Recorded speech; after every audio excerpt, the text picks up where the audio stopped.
remove the cable antenna connection.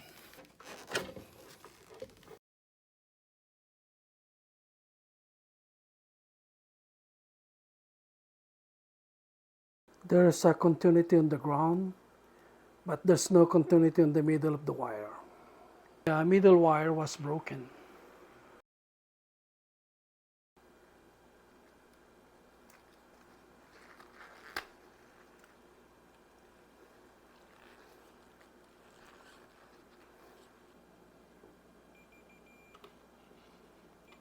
Both ground have continuity now, the middle wire.